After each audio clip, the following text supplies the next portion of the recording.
Bird, bird, bird, bird! Get him, yeah! Ron Babe was right. Ron Babe was right.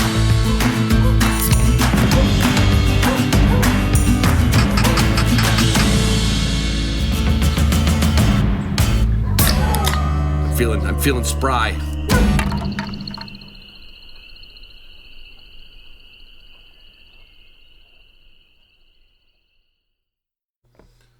Well, it's Tuesday, and, that's on me. But I'm on vacation, for Pete's sakes. I'm out here with my dogs, my friends.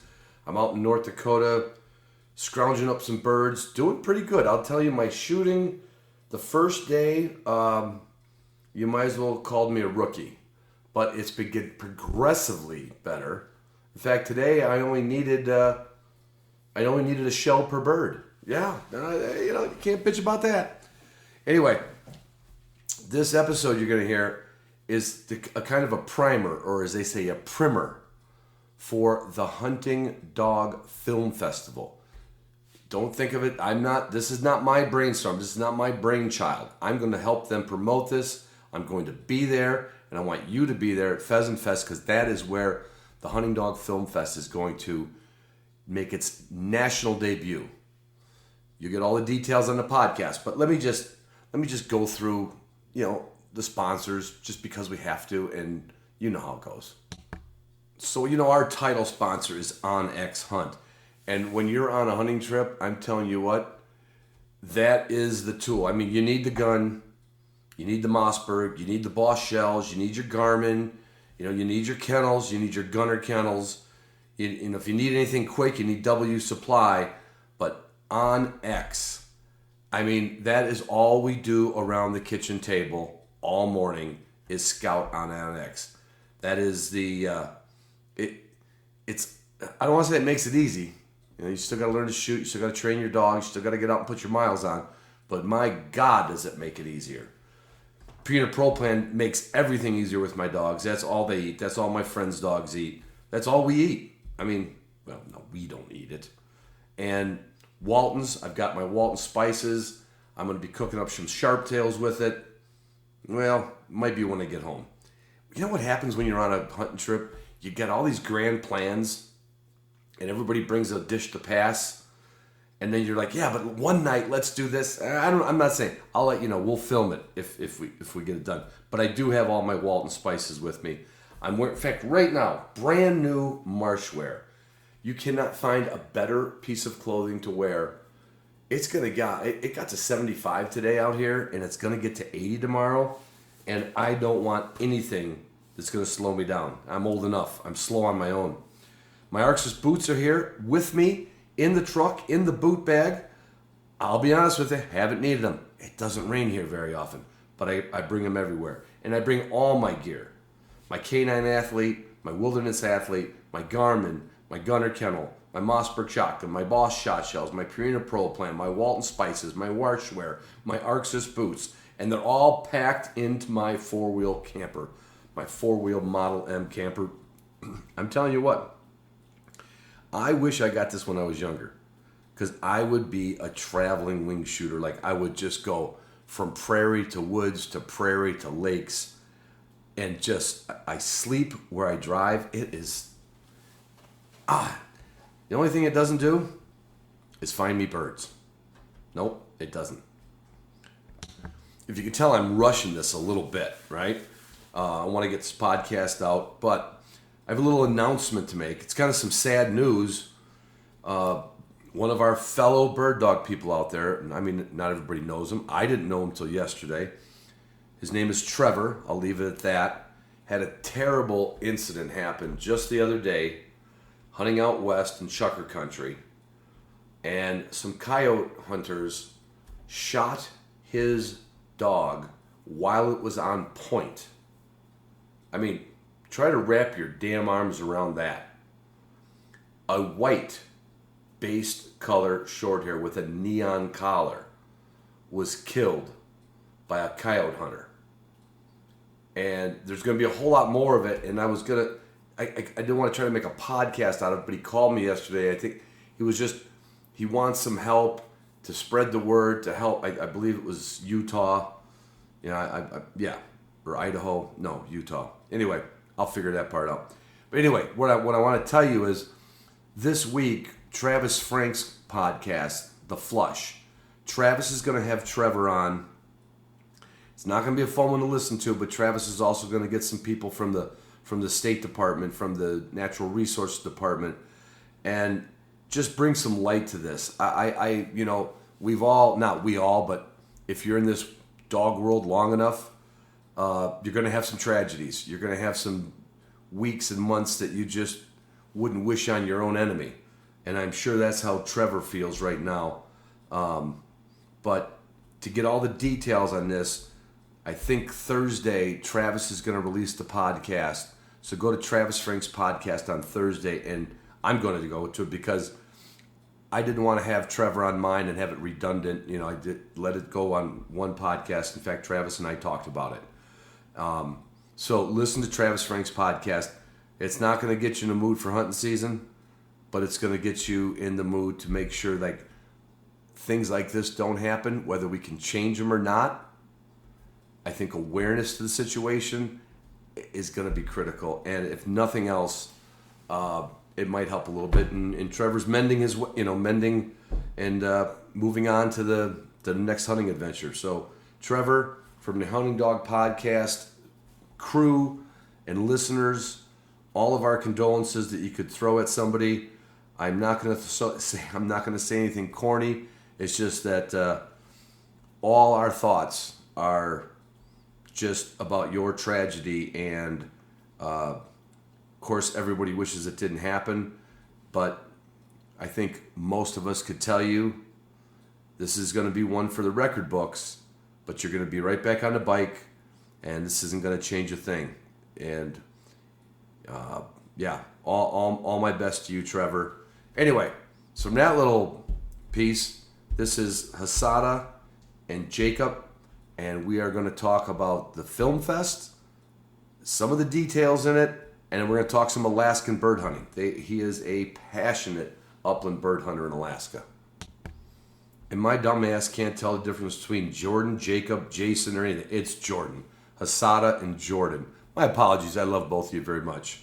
All right. I love you guys. I love you girls. And I love you patrons more. But I'm not even going to go into all that. Okay? Just listen to the podcast. Well, good. All right. Everybody, this is Ron Bain with the Hunting Dog Podcast. And I have two very special guests from the great state of Alaska. Is that the 49th or the 50th? 49. 49th. That's, see, I'm older than you guys. I should know that. And that was 1959, right? Sure. 59. You guys don't even know what 59 looks like. I'm with Hadassah and Jordan, and it's a really hard way to get to it, and I'm just going to have them introduce themselves. But we've been talking back and forth for, well over a year, right? A little over a year, yeah, about doing a film festival to celebrate what we all love, and there's so many people that do film and do YouTube and amateur and professional. And you reached out to me and I said, God, I like that idea. So Hadassah, I'm going to have Hadassah take it away because Jordan, he's just he's the strong arm with the dogs and the shotgun. He is the expert in our family.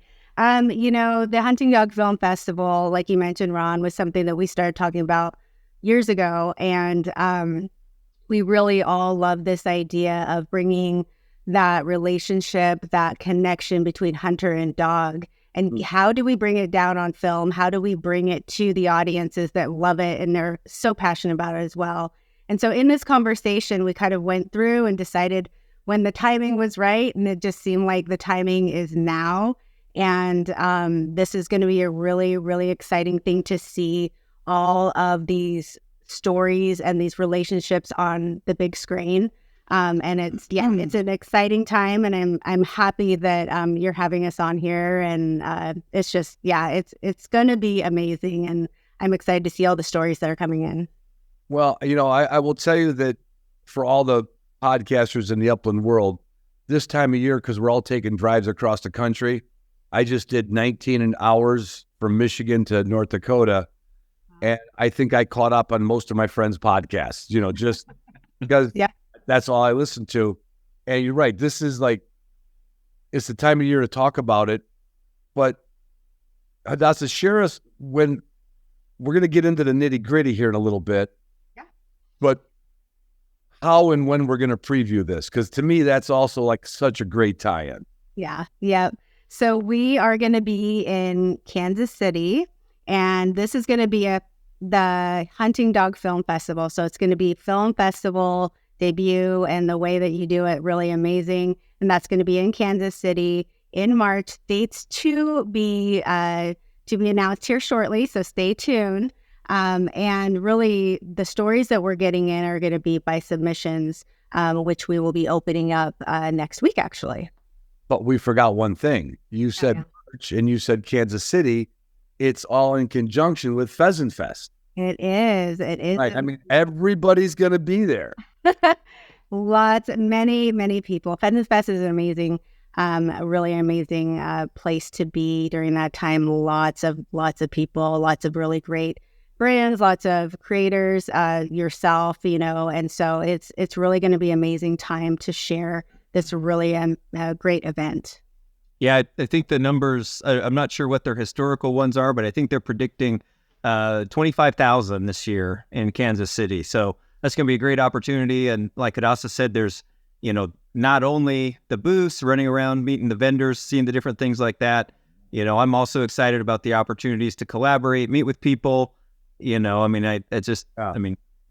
content creators are going to have a lot of opportunities, over the Pheasant Fest week. I've had so many people show up to Pheasant Fest because in most of the podcasters, everyone's going to hear this on other venues because we want this to be, an event. This isn't a one-off thing, right, Hadassah? This is going to be something that celebrates what we do around I could be around the globe for all that matters, but mostly North America.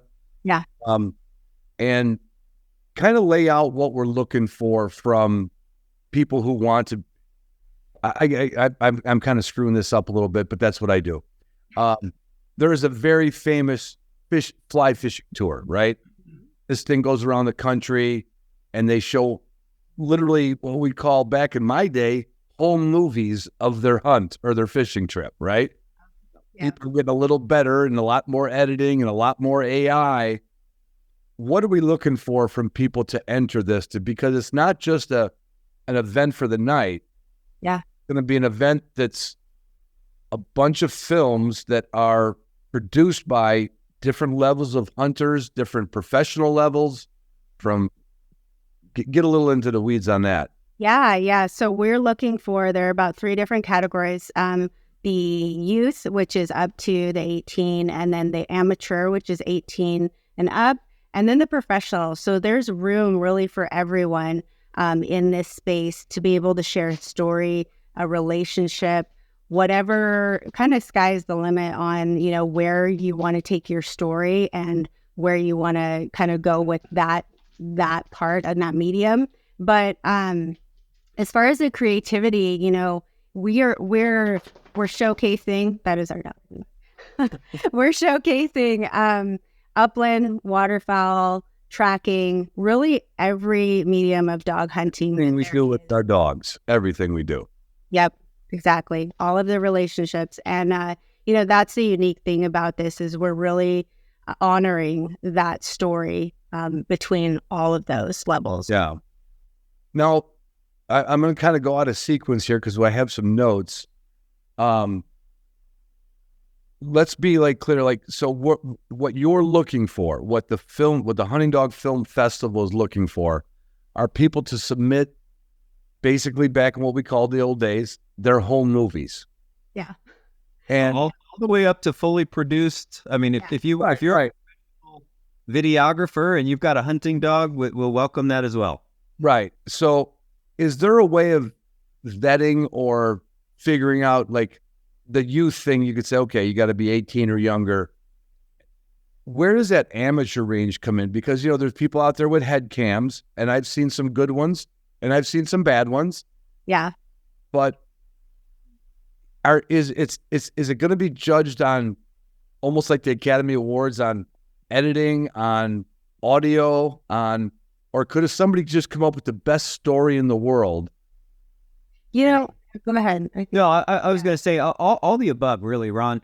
There are some criteria that will be rolled out with the on the website and a couple different places as well that are going to sort of break that down. Okay. But I think you're spot on. The story is the piece. And I want to just circle back here to what what I think you were going to ask there was, I think professional will be defined sort of by the entrant. That those folks are going to know if they're professionals or not. Right. If my nephew submits a video, he knows he's not a professional. Right. But we don't want to keep, things that you've made with one camera. If you can make a video with your cell phone, there are going to be some scoring criteria and a panel that is going to go through here and ultimately select winners for the categories. Those criteria are going to be public as well. So those will be, if you need something to sort of look at and say, oh, wow, maybe I need to tighten that up or focus a little more on this, there will be an opportunity for that. But I think, the original vision, and that's what we discussed, over a year ago, was being able to share the stories, being able to bring the like-minded individuals. That's what we do in the dog community. Sure, we go hunt. Sure, we go test. Sure, we train. We do all this. But ultimately, we sit around and we tell the stories about the one dog that did this, the dog that dove underwater, the dog that, couldn't miss a barbed wire fence. Those are the stories that we talk about. That's what we tell. And that's what filmmaking, provides a permanent record of that story. And so that's what we're trying to capture here is bring those stories to light from an audience that, could literally be worldwide, terriers, ratters. I don't even know if that's the right term for that. If you've got a dog that hunts, it's welcome and we encourage it. And we would love to be able to share that and show, the audience of the Hunting Dog Film Festival, both the premiere at Pheasant Fest, but then be able to share those with folks all year long. I wish I didn't have an editor as my partner in a couple things because I cannot submit anything. It wouldn't be. I'm gonna MC this thing, and but I want to kind of lay it out. So these submissions, now we won't go into all the weeds, and I'm going to be talking about this a lot. We'll probably come back on in a month and do this again.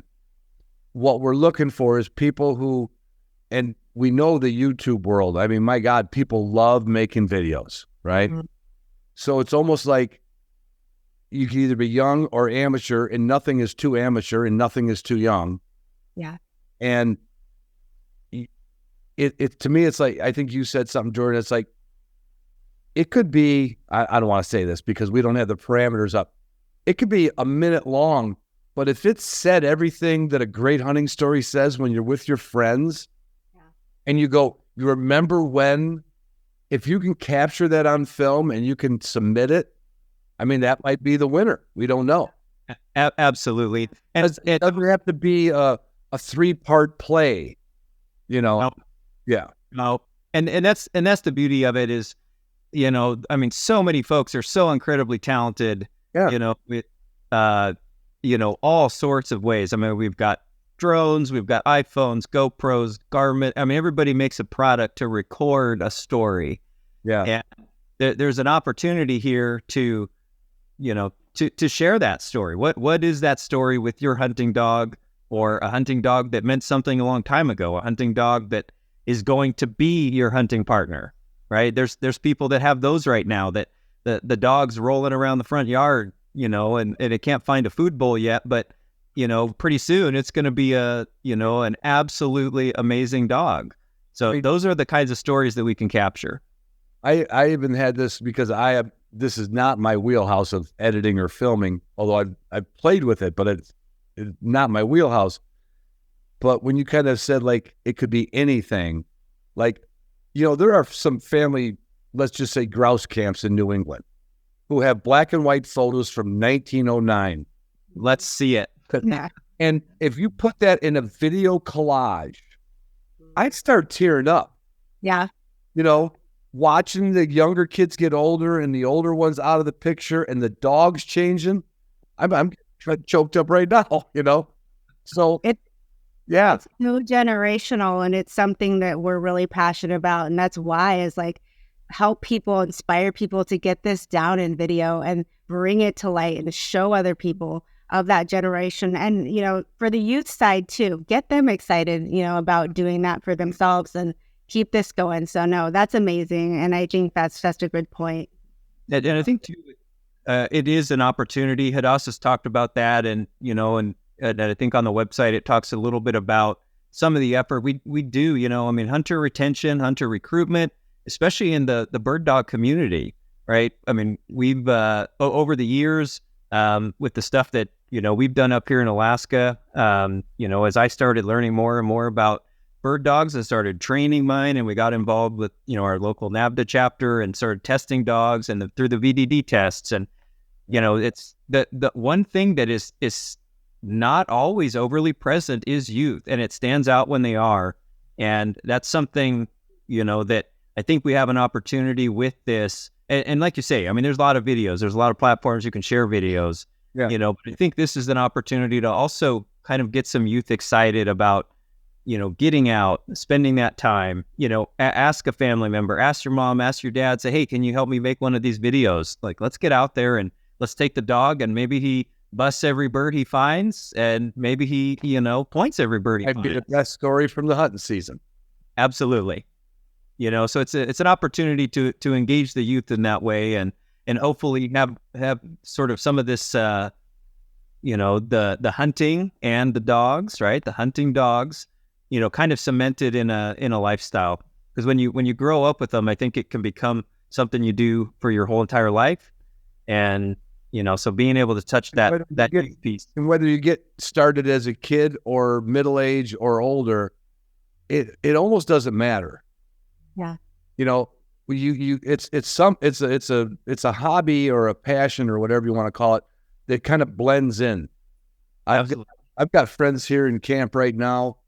Hunted when they were young, didn't hunt again. I got one friend with me we've hunted ever since our first trip together in South Dakota in 1980 something, right? And then got another friend that I met on a job site, and he got his first dog because he met my dogs. So there's no rules, but what happens is we all just like, this is the funnest shit in the whole world.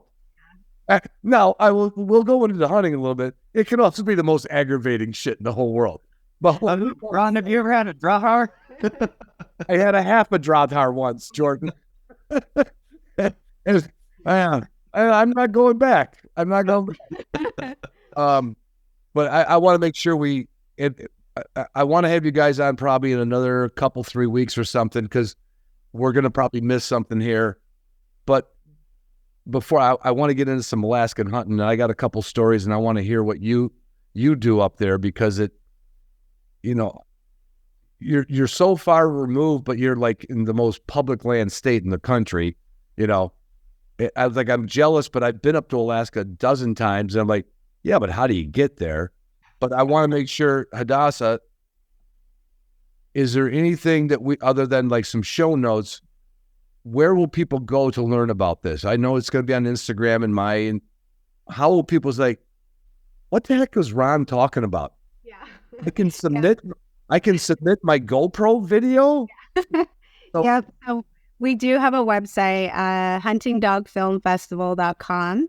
And we have multiple socials, and those links are all on there too. But right there is the main place of where you'll be able to find information. You'll be able to find exactly what we just talked about as far as the criteria, the film criteria. And that's actually where you'll do your submission as well. There will be a nice button there that will talk about submissions and kind of where, and it'll post on where we're going to be and timing. So our website is really huntingdogfilmfestival.com. It's really where you need to stop in and find all the information. Yeah, I can't. I'm already I was anticipating all year to get here to North Dakota. I did my 2-day drive, almost 2-day drive. And I would not want this 10 days to go by fast, but I kind of want to get to March and see the, I don't know.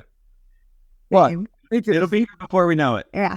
Well, it always is. It always is. My mom used to say, time goes by like the blink of an eye, you know. You're the hardcore hunter in the family. I mean, Adassa's got to make everything work and everything. She keeps it all together, so I can. How about that? Run. Yeah. I was lucky enough to go up and I went to a NAVDA test up there 3 years ago. I've got some friends a couple of acquaintances I've met up in Alaska. But when I realized that this was a dozen years ago or better, that NAVDA had a NAVDA chapter in Alaska, I'm like, what? I mean, is bird hunting like new? I don't want to say new. How many people do upland hunting in Alaska? Yeah, no, absolutely. So, amazingly,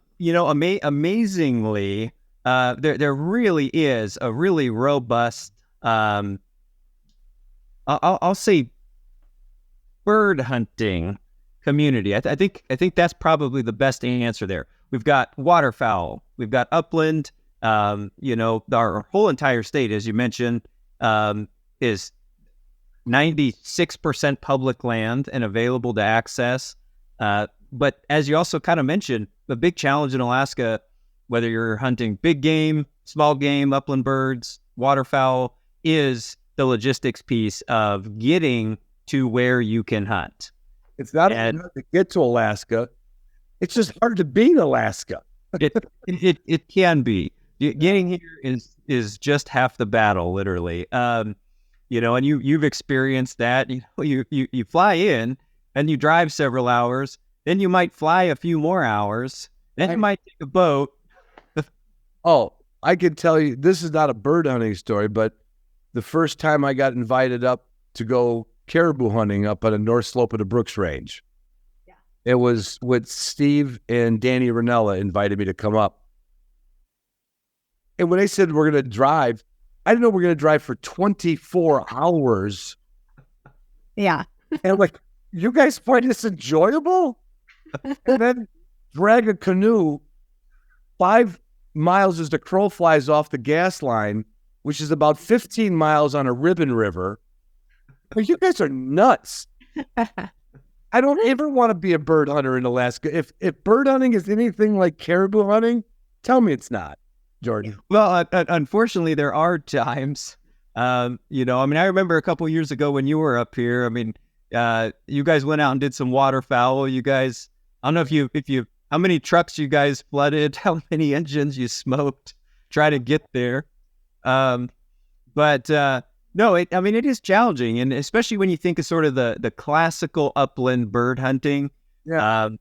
We've got the multiple species of ptarmigan. That's sort of the highlight for folks. When folks call me and they talk and they say, "Hey, I'm really looking to get to Alaska. I really want to get some birds." I'm like, "Okay, well, what kind of bird? Ptarmigan. That's kind of the bucket list bird for Alaska." There's also some sea ducks. We've got robust populations of sea ducks and good opportunities, but it's the willow, it's the whitetail, it's the rock ptarmigan that seems to be most people's kind of bucket list. And unfortunately, the willows are kind of the lowest elevation wise. Yeah, they're still hard to get to. When people say, "Okay, well, what should I bring?" I said, "Well, what kind of boots would you wear sheep hunting?" Yeah. Take the kind of boots you think you would wear sheep hunting and start there, and you'll probably be okay. Yeah.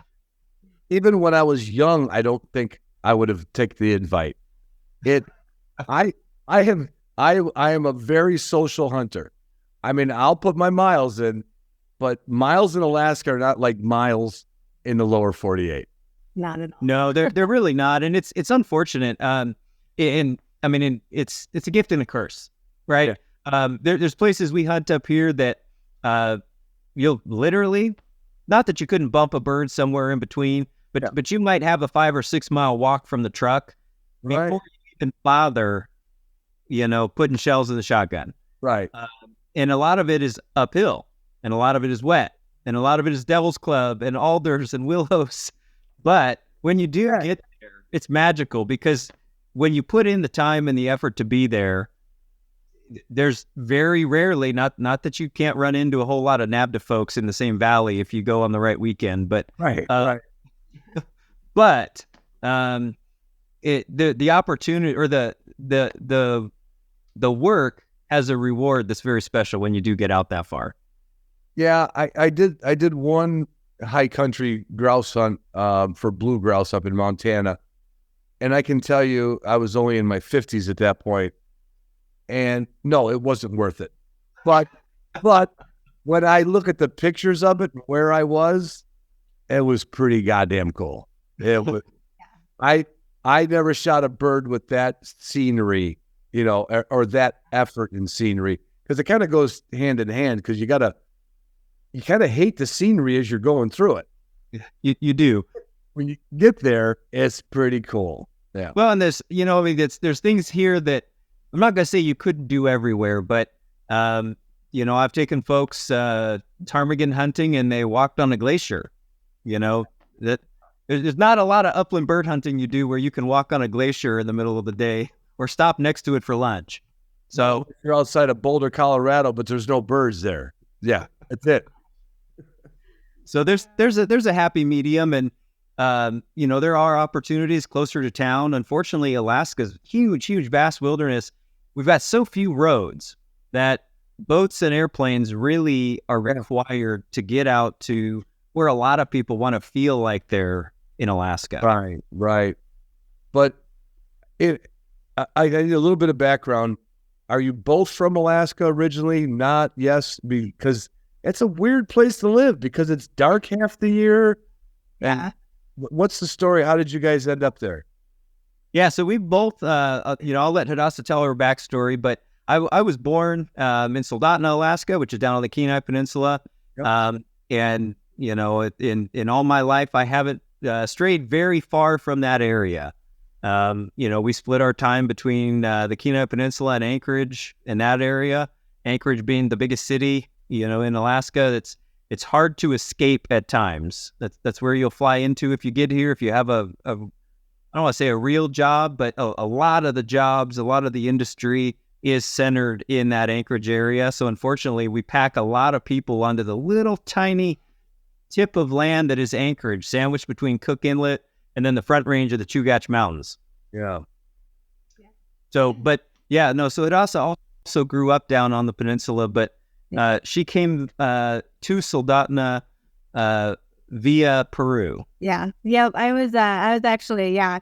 So actually, South America is probably a bucket list one for both of us to do as far as hunting and stuff. But yeah, I was born in Peru, and I was adopted when I was about 6 months old, and by my mom and my aunt, who were single women, they're sisters, and back in the 80s, and it was a very, very unique story, and a blessing that I'm here in Alaska. But they were both teachers in Soldotna, actually, Alaska. And so they actually adopted 7 kids total, 2 from Peru, 2 from Haiti, 1 from Mexico, and 2 from Alaska. So I grew up on the peninsula, born Peruvian, but Alaskan very through and through right now, but very much. But yeah, totally blessed where I'm at. And it's a really, really cool, to know where my story came from, but like where I'm at now with, where Jordan and I both grew up on the Kenai Peninsula. Did all your, I'll say brothers and sisters from this process, are they still up in Alaska, or did any of them run to the south? Yeah, part of them did. Yeah, but I have a couple, one in California and a couple in Washington. And then some of us actually are still here in Alaska, kind of spread throughout the state. But yeah, so very much just kind of found our different ways and where we were at. And yeah, so. Well, like you say, though, Ron, it's easy to leave. What? Because that's what I was saying. Like, wow. I'm the hardest. Yeah, no kidding. No kidding. Yep. I ain't leaving. I'll leave to come down to go to Pheasant Fest. I'm going right back to that. Right. Well, and Alaska is one of those places that, I think you sort of Stockholm syndrome yourself into thinking that you like it. Yep, I agree. Yeah, I mean, you're like, oh no, I love Alaska, and you just have to keep saying that. And December, when it's dark at 11 a.m. and when it's dark at 2:30 p.m. again, and you're driving home in the dark and you haven't seen sunlight outside of your office window or from anywhere but your office window, you're like, man, I sure love Alaska. When you're freezing your ass off in your truck and it's 25 below starting to end up, you're like, I love Alaska. Yeah, it is such a I don't know how to, what I'm trying to say is, I think you kind of summed it up. You got to talk yourself into loving it, but like anything, when you do it and you find the nuggets, like you wouldn't trade it. Absolutely. I couldn't talk you into coming to Michigan. You'd be like, well, what about the Northern Lights? What about the salmon run? Where am I going to give my carrot? Like, you wouldn't trade it. But to the average person, it would be like, oh my God, you all are nuts. You know? Well, and that's, I was just gonna say, there is an element of, I mean, I think you have to have that little bit missing to really truly love it. You have to like alcohol for sure. That's I'm a given. Yeah. But it does. I mean, it's kind of a tough place, and it definitely recalibrates or rebaselines maybe what it is. My idea of going for a hunt is very different from, my friend who lives in Wisconsin who whitetail hunts. A big game hunt for me is very different than a big game hunt for him. You're going on an expedition. Literally. Right. Yeah. In a lot of cases, you are literally spending, 10 or 12 days, with very little logistical support, and you're sometimes very hung out. Oh my God. When you were saying like you have to talk yourself into loving it, I always tease my friends that I've met and have invited me to go chucker hunting. I said, the only reason you people chucker hunt in Nevada or Idaho is because you don't have any good ground with pheasants and sharp tails and uns. That's the only reason you're acting like you love it. But they're doing the same thing. That's what they have, and they learn to embrace it. Yep. But that's kind of where it goes back to the film festival. We want to capture those stories where you understand why that person loves chucker hunting or understands why they love, Alaska or Florida for quail hunting. That's what we're looking for here. Yeah, absolutely. No, and I think it's that relationship, that bond between you and your dog, and that love and passion. And I think every story is going to be so unique to that person and that their own journey. So, I agree. Yeah, I cannot wait. I cannot wait for this. I think this will be. I hosted a little I would say a 1 hour film festival for Wyoming, but what they did is they just brought some films in, and it was all about some conservation. So it was, when you saw all the films, you're like, oh yeah, I saw that one on YouTube, or oh yeah, I saw. This is going to be exciting because people are going to submit their entries, and then there's going to be a panel of judges, and then the winners will be announced, right? I mean, when we go to Pheasant Fest, what you're seeing are the winning categories of whether it's, I don't know, is it going to be a first, second, third, or however you're going to do it? Yep. So, some first, second, third, some runners up, and but it'll be throughout kind of a produced show that adds in all those pieces and all those winners. And so it will be very well put together with each of those stories and tie in very well. Yeah, I can't wait. I just can't wait. I'm excited. Yeah, we're so excited. Yeah, no bus too. And, as we get closer and closer, we'll keep pushing out announcements, and we'll keep sharing information naturally on the social platforms, then on the website. And then, like you said, we're going to try to get the word out to as many different areas as we can. And we're starting to reach out to even different, as I kind of mentioned, different communities as well, reaching out to, hound hunters. I've had the opportunity to hunt behind hounds. It was actually probably the reason I got a bird dog to begin with. was the opportunity I had to hunt behind hounds. So we want hound folks, we want upland folks, lab folks, Whatever it is. Yeah. whatever it is. Yep, we want to. So we're going to try to reach out to all those different markets, try to get in front of some of the folks who are influencers in that area, and let them help us spread the word a little bit, so that we can cast a nice broad net and get lots of really high quality entries. We're excited. Make this a yearly type event, or even more than that, where it can tour around and people could be like, I didn't do it, but you know what? God, me and my guys have the best camp, right? Yep. We have the best camp, the best time. Let's film it and see if we can make something out of it. Yeah. Absolutely. And there are, I don't want to get too far ahead of our skis here, but there's already some things in the works for the fall 25 and then potentially into 26 even. I mean, we've had folks reach out saying that, they'd like to host an event of the Hunting Dog Film Festival, in partnership with a conservation organization, or, be a fundraiser at any kind of event. It could absolutely. There's could be at the DU Fest or the Delta Waterfall Fest. Yep. Yeah. This is going to be cool. This is going to be cool. Yeah. Very good. Well, thanks, Ron. We sure appreciate your support. We're excited to have you as part of the team. And we're super stoked. I mean, I don't think you can be more excited than we are to get this thing up on step and then all the way to Kansas City.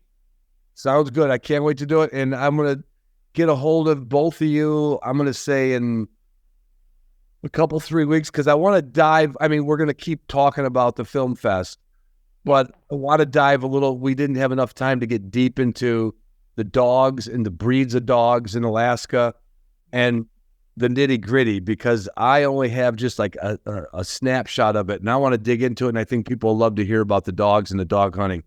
Absolutely. Training is training, but terrain and weather and what dogs work best. So we're going to do a deeper dive into the dogs, but we're going to keep the Hunting Dog Film Fest on the forefront. Perfect. Sounds good, Ron. Thanks. We'll talk to you soon. Love you guys. See ya. Bye. Yeah.